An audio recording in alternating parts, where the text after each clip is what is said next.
Today I will discuss about the working stress method in design of RC structures.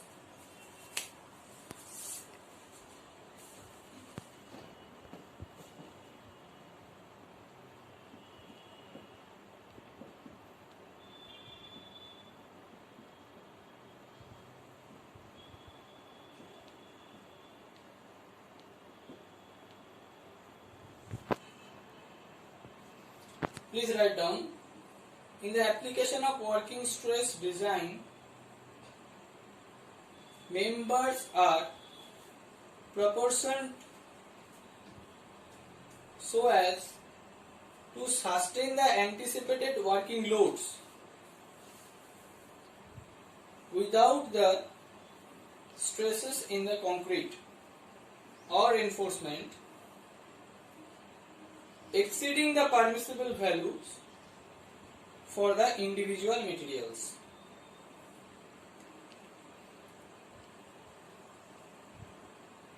In this approach, the entire margin of safety is provided by the fact of the calculated stresses in the member under the action of the working loads. Now, there are two types of material in the working stress method or in the design of RC structures. One is concrete and another is steel. And by this method, there are two types of factor of safety. So, the factor of safety, concrete and this is the steel. Please write down the value of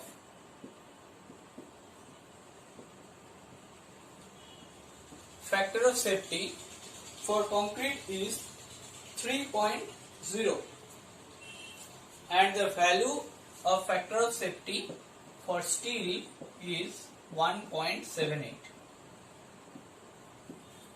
These values are used in our problems. Now, we have to discuss about the basic assumptions of working stress method.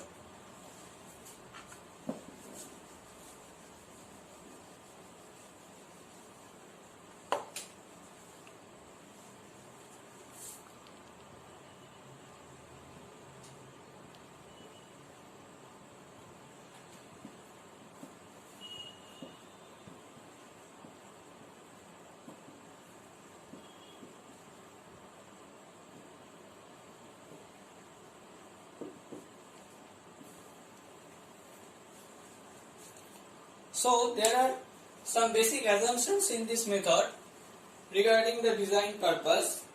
The first assumption is at any cross section, plane section before bending remain plane after bending. First of all, at any cross section,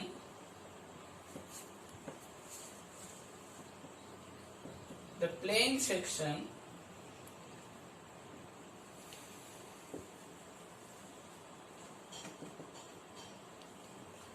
remains plane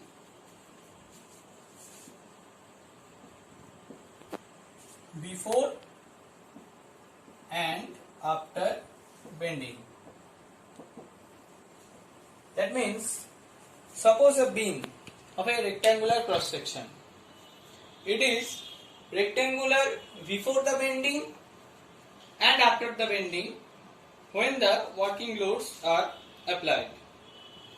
The second assumption is the materials obey Hooke's law. Second assumption is the materials obey Hooke's law. We know Hooke's law. What is Hooke's law? Hooke's law is the stress is directly proportional to the strain within the elastic limits. The third thing is there exists a perfect bond between steel and concrete, and by this bond the RCC members are created.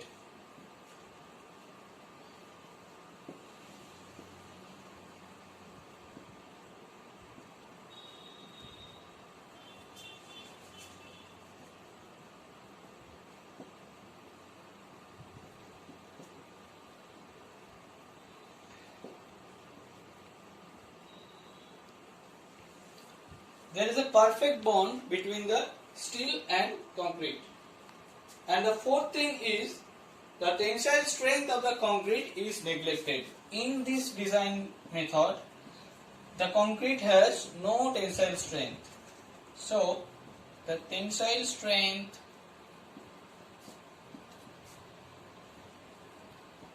of concrete is ignored. These all are assumptions. You should remember these are the assumptions. And the last thing is the modulus elasticity of concrete is constant at all the stresses.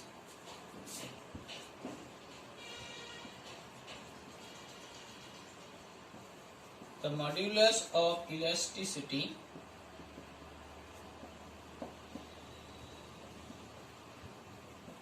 is constant at all the stresses. That means whatever be the stress, the modulus of elasticity is always constant.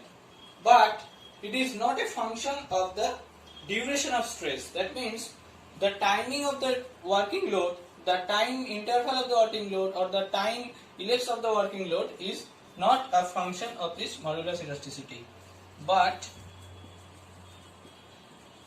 not the time,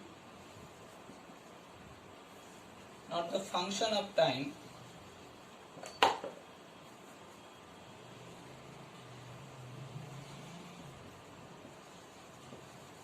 of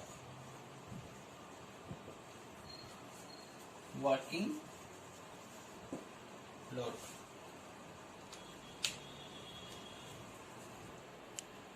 The next assumption is modular ratio. This is a term which I will discuss later.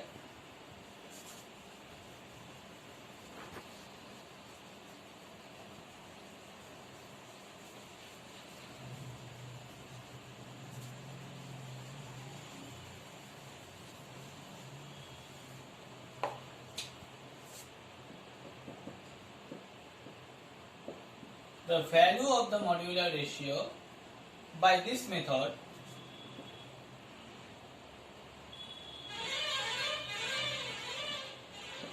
which is denoted by M equal to 280 by 3 sigma CBC, where sigma CBC means that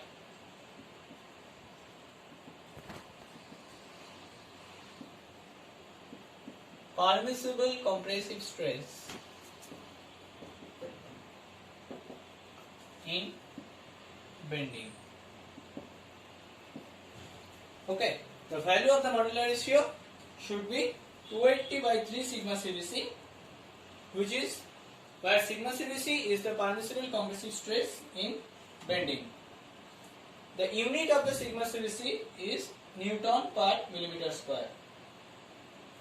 Now the next assumption is the steel reinforcement is free from the initial stresses when it is embedded in concrete. That means the reinforcement of the steel is free from initial stresses. That means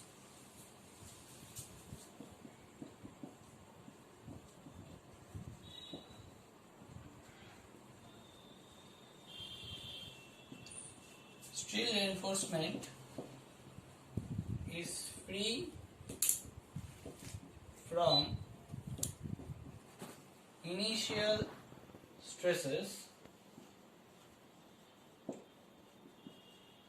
when it is embedded in steel. Okay, and the last one thing is there is no resultant thrust on any transverse section of the member. There is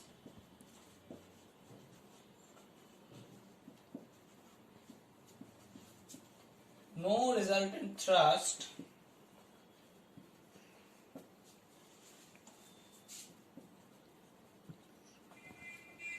transverse to the section. So these are the basic assumptions of working stress method. Now the next topic is balance section, under reinforced section and over reinforced section. By this topic you will get a definite idea about the RCC.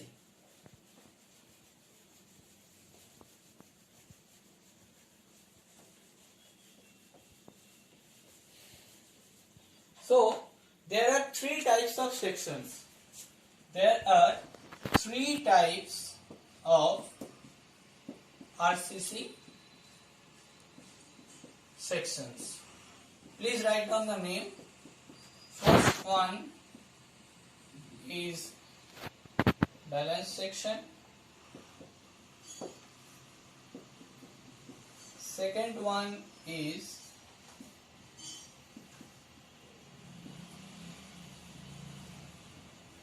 over reinforced section,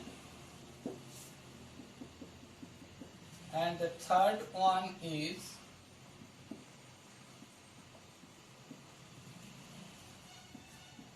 under reinforced section. Okay, there are three types of section. First of all, you have to know what is RCC. The full form of RCC is reinforced cement concrete, as well as the full form of PCC is plain cement concrete. Now, what is the difference between RCC and PCC? In PCC, there is only the concrete, not any steel, but in the RCC there are two types of material. One is steel, another is concrete. But in PCC there is only concrete material. So first of all we have to know the two types of materials property. First,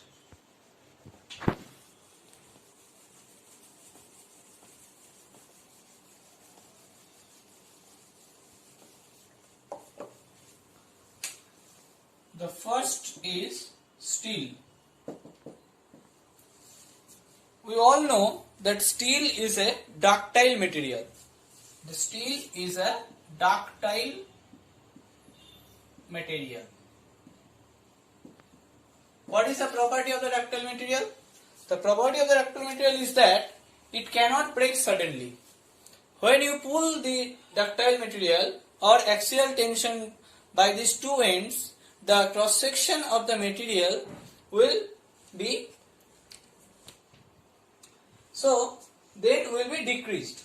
So that is why in the ductile material it cannot be break suddenly. In case of concrete, it is a brittle material. What is the property of brittle material? Brittle material, it breaks suddenly like glass. So in a RCC member, suppose this is a rectangular section. Here it is the neutral axis. Here it is steel. Here it is concrete. So this member is a RCC member. Now we are interested about the amount of steel present in this member with regards to concrete, or amount of concrete with reference to steel. This phenomenon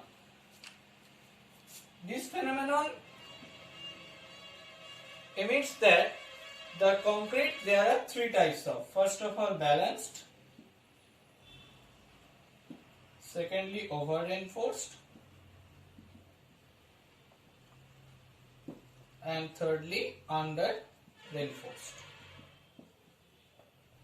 Now come to the first section, that is balance section.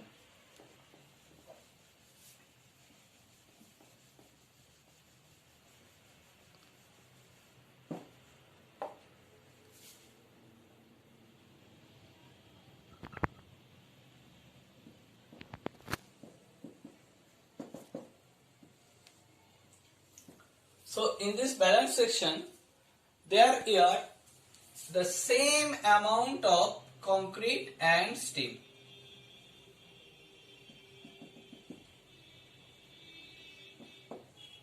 The same amount of concrete and steel.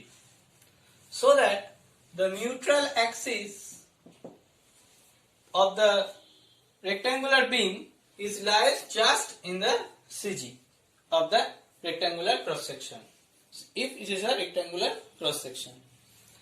Now, when the working loads are applied to the section, there will be a stress developed by the concrete and steel. As the amount of concrete and steel both are same, then the stresses reaches the ultimate stress. Steel and concrete are both at the same time. As a result, what will happen? After the ultimate stress, the steel does not fail, but the concrete will fail suddenly. That is why the structure will fail suddenly. But in the case of over-reinforced section,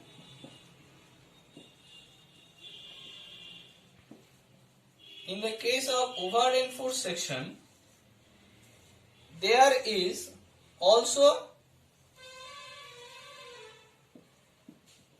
two members. One is concrete and another is steel.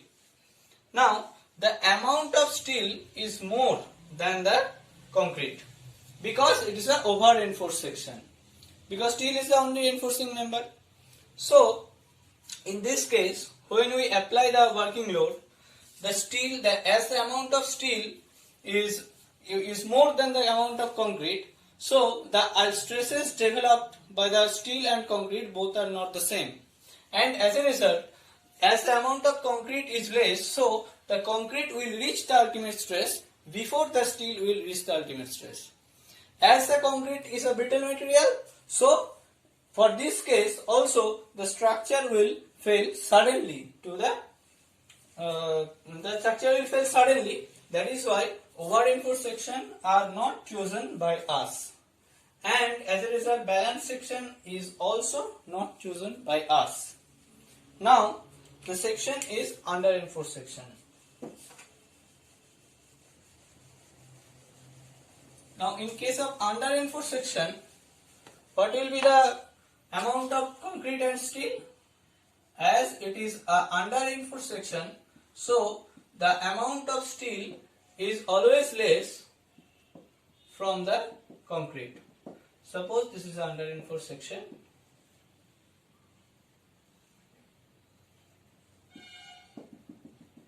This is the neutral axis.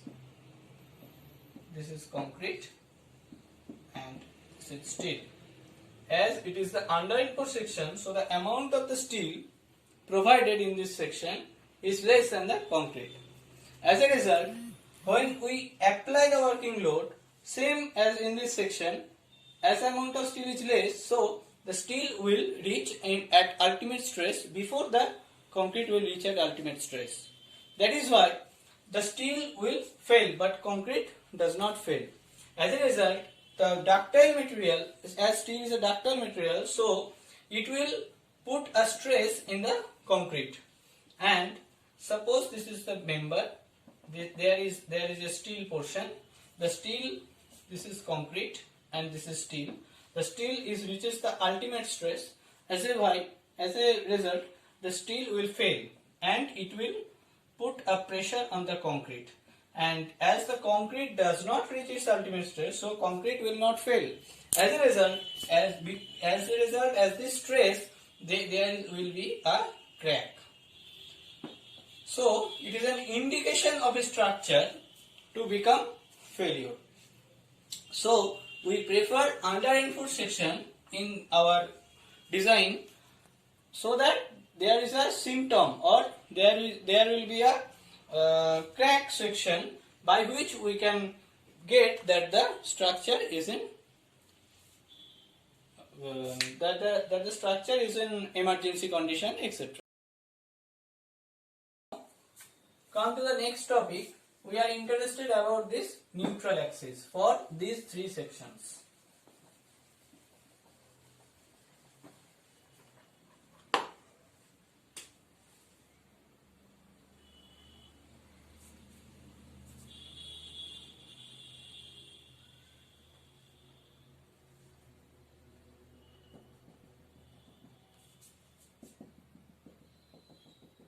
Please draw the figure.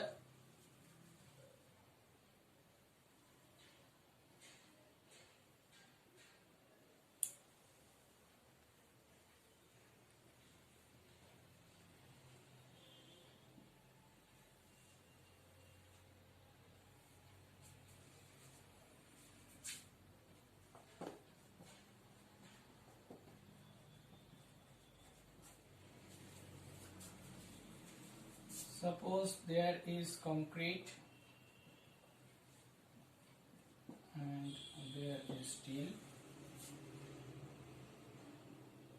So here it is concrete, here it is steel.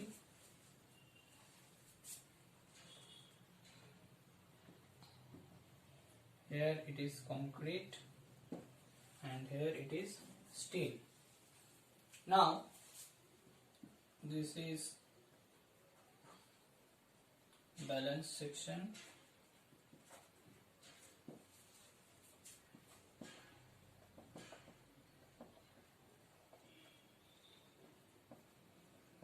This is over reinforced section.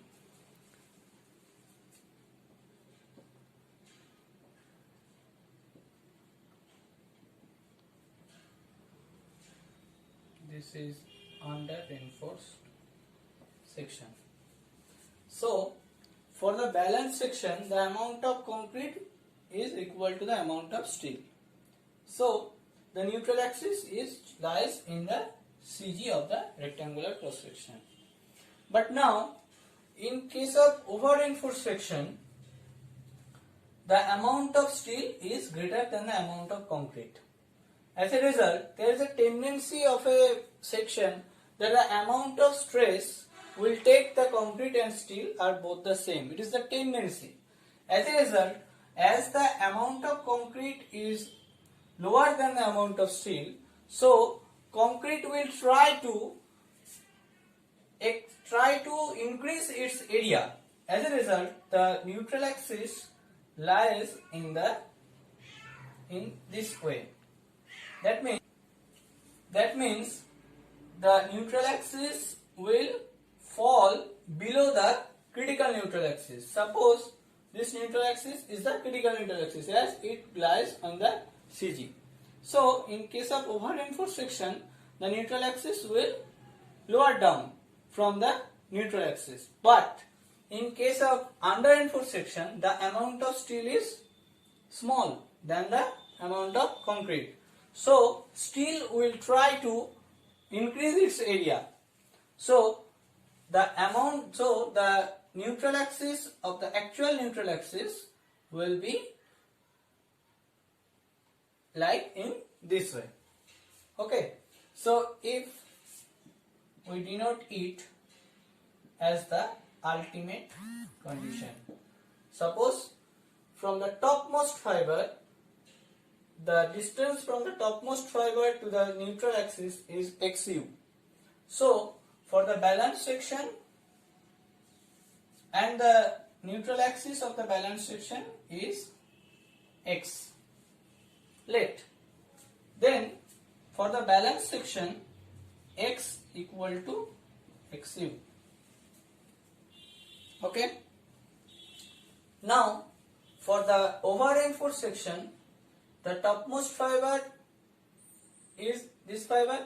The distance from the topmost fiber to the neutral axis, that means actual neutral axis, suppose this is X. And this distance is XU. So in case of over reinforced section, X is greater than XU. Is it correct? From the topmost fiber, if the distance. Now for the under reinforced section, if the distance is X, and the ultimate condition, that means critical neutral axis, is XU, then what will be the equation? The equation should be X less than XU. Okay.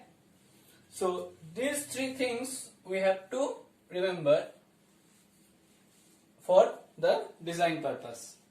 It is a very important topic, under enforced section, over enforced section and balance section in your syllabus or in this subject, because as a civil engineer you have to know, you have to design in which section it is, under enforced, over enforced or balance section.